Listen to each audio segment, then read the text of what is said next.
It is the Blitz here on 94.1, San Antonio Sports Star. He's Joe Ryan Engel. I'm Jason Minix. The bright spot on an otherwise football weekend was the UTSA Roadrunners going into Philadelphia, kicking the crap out of Temple. 49-34, the final score. Let's talk about it with UTSA head coach Jeff Traylor joining us now on the Buyers Barricades guest line. It was a good fight early, and then you guys pulled away late. Were you surprised at all about the flow of that football game, especially in the first half, Coach? Yeah, I was. I didn't expect both offenses to be so explosive. We were hoping we had gotten better.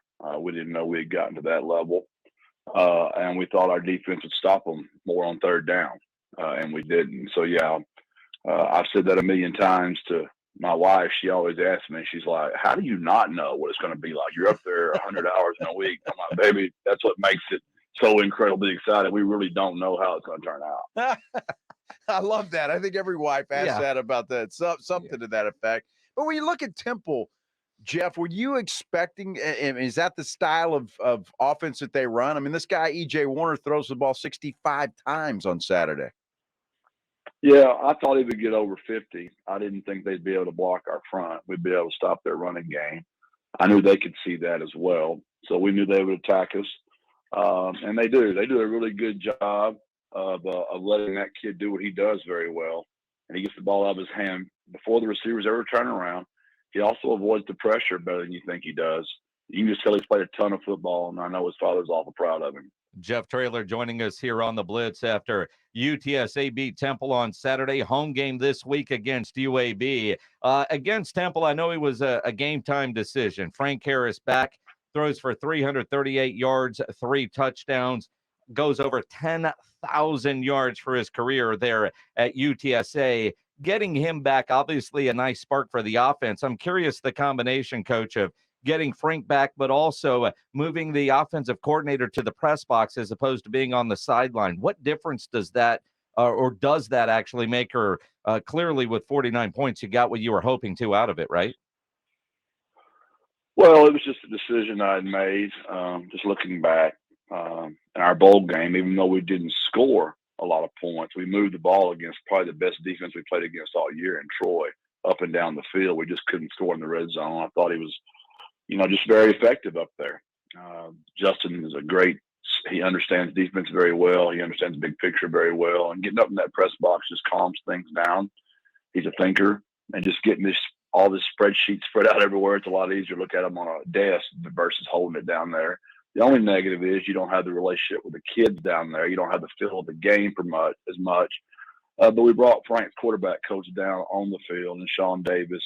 And I think the bigger reason we scored so much is because we had Frank Harris back at quarterback, not as much as me moving offensive coordinator to the press box. Well, that's always always about the player, isn't it? Absolutely, always about the play. Jeff, I want to ask you, taking a trip like this to Philadelphia, it's a long trip, obviously, for you and your football team, and I know there were some issues. Your flight, I guess, was delayed a little bit. What do you do in that situation? Or are you guys just all, for lack of a better word, mature enough, especially your football team, to deal with things like that? It's one of our culture pillars is mental toughness, and I will admit I'm getting tired of it. It's been like 6 out of our last 7 trips. Thank God we drove to Houston. We did have a smooth flight to Tennessee, I will say that, but every trip last year was that way. I don't know if it's just the airlines or what's going on with it, but we were delayed here for an hour, which is fine because our kids are in their lockers. We can still watch video. We can do things. We only got there already on the plane, had to get us off the plane, and now you got a bunch of 300-pound men, trying to find a comfortable place in the airport for an hour and a half to 2 hours. So I was very, very proud. We had to cancel our walk that night, didn't get to go to the stadium, got in there late, but our kids handled it great. Also had weather, we had rain, had wind, typical Philadelphia, day up there. But we were kind of expecting all that and prepared. So really proud of my kids. And it's homecoming. There was a lot on our plates, and our kids just kept battling. And what a great effort Temple gave us, though. And again, fun game. Although watching on ESPN Plus, the announcers were what's the right way? How do They were wondering if you guys were going to be capable of stepping up to the big leagues like the American. Did you get that sense there in Philadelphia from those guys? It's kind of the way we've been treated the whole time in this whole process, and it's just part of it. We're the new kid on the block, right? Temple's been in that league for a long time. They have a historic program, and we're just the new kids on the block in so many ways. We're new to college football. We're now new to the AAC, and our kids are understanding that, and we just got to be better. That's all we can do is just be better. Coach, when you look at, and I want to look forward to this game in the Alamo Dome Saturday night, 7:00, UAB. I know you're familiar with them. I know you've played them a time or two, but are they a different football team now than they used to be? Is there any difference? Well, they were the champs before we became the champs, and I remember going there 4 years ago, and they're defending champions, and we turned them over 5 times. We were on our 4th quarterback.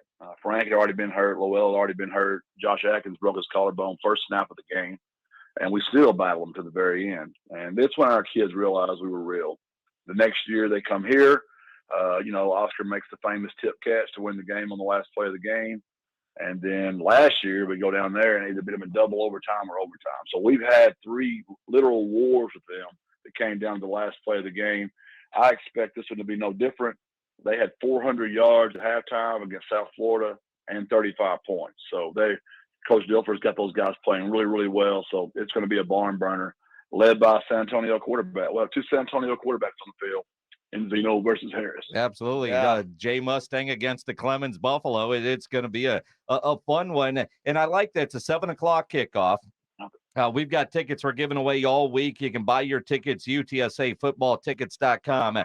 You want to be there for that party in the Alamo Dome because, Coach, it feels like it's been forever since you've played at home. I know there was that Friday night game against Army, but it feels like you've been gone a long time. Does it feel that way for you? Like, man, it's been a while since we've been in the Dome and in the friendly confines. Yeah, it's been a month. It's the worst loss we've ever suffered there. And the Houston loss last year was painful as well. But that one was just gut-wrenching because of the injuries. We lost Mekhi Hart in that game. We lost the game we really thought we were going to win, to be very honest with you. Army just outplayed us. Frank got hurt, and that's when all that started. So not only have we not been home for a month, but then you lose 2 in a row, and you lose on a bye week. So you get a month of everybody telling you how bad you are as well. So we hadn't been home for a month, and we've been told how bad we stink for a month. So, yeah, we're ready to come back. We're going to need our crowd. This is going to be a really exciting game. Our defense is really injured right now, 3 critical injuries over there. And our defense plays better at home. And we're going to need every one of those guys. And I'm excited because I know how much San Antonio loves to party. And we don't play till 7:00. So they'll be out there tailgating for a long time. They'll have their juices flowing. We'll be ready to roll Saturday night. Again, UTSAfootballtickets.com to get those tickets. I still want to know who these people are that's saying you guys are trash because I haven't heard that. And I mean, can you introduce us? Because I'd like to have a chat with them. And I'm sure all of that talk stopped after this ball game in Philly on Saturday. No, you know the deal. It's just 20% of the people are going to love you no matter what you do. 20% are going to hate you no matter what you do. It's the 60% in the middle. Us radio broadcasters and us football coaches, we're all trying to get on our side right now. So we've got the 60% back, but those 20% haters are going to always hate. And it's good. It's really good because it makes our kids. You can't. Used to, you didn't even address it as a head coach. You just literally told them, get in your car, go home, ignore the noise. Well, you can't ignore it anymore. It's just too much social media. Everything goes through our phones, and you're just going to hear about it. And it's something you have to address every single day. And we have all of our sayings, we have all of our quotes, but we're humans. It still hurts. You don't like to disappoint people. And in our business, when you don't win, you disappoint a lot of people.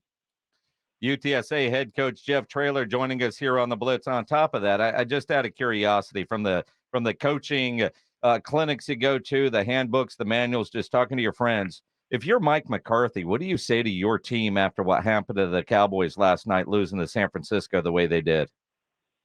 Nobody believes me when I tell them this, except for my wife.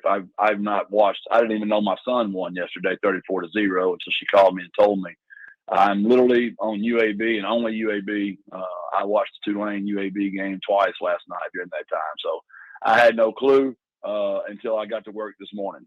Yeah, 42-10. I imagine the Tulane UAB would have been more interesting to most of the Most Cowboy likely, fans yeah. listening to this right now. All right, the most important question of the weekend, Coach.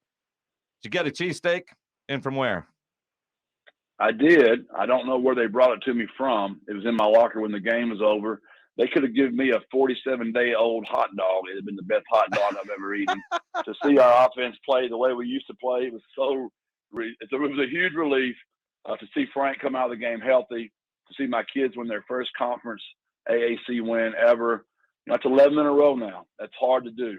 They're going for their third consecutive conference championship. So it wouldn't matter what that cheesesteak was like, Jason. It was the best sandwich I've ever eaten in my life because the Roadrunners are 1-0 in conference play right now, baby. They certainly are. Well, Jeff, I hear that Frank Harris bought the offensive line their cheesesteaks. Is that accurate? That is true. Now, that is true. And I'm glad I didn't know the score was 42-10. They got beat that bad, Jason. Coach, it was like a 47-day-old hot dog, Coach. Exactly. I did not. I had no idea. And it's a beautiful thing about being a college coach, but it's also a bad thing. But the Saints won 34-0. So the Trailers got 2 wins this weekend, and we haven't been doing that very much this year. So that was fun to do. There you go. 49-34. Got a cheesesteak, a win, and you get UAB Saturday in the Dome. Coach, we're doing everything we can to help pack the Dome on Saturday night for you for your game against UAB. Y'all are always the best, and appreciate everybody in San Antonio, and I hope to see you Saturday night at 7 o'clock. Absolutely. Appreciate you, Coach. Thank y'all. God bless. Birds up. God bless, Bird.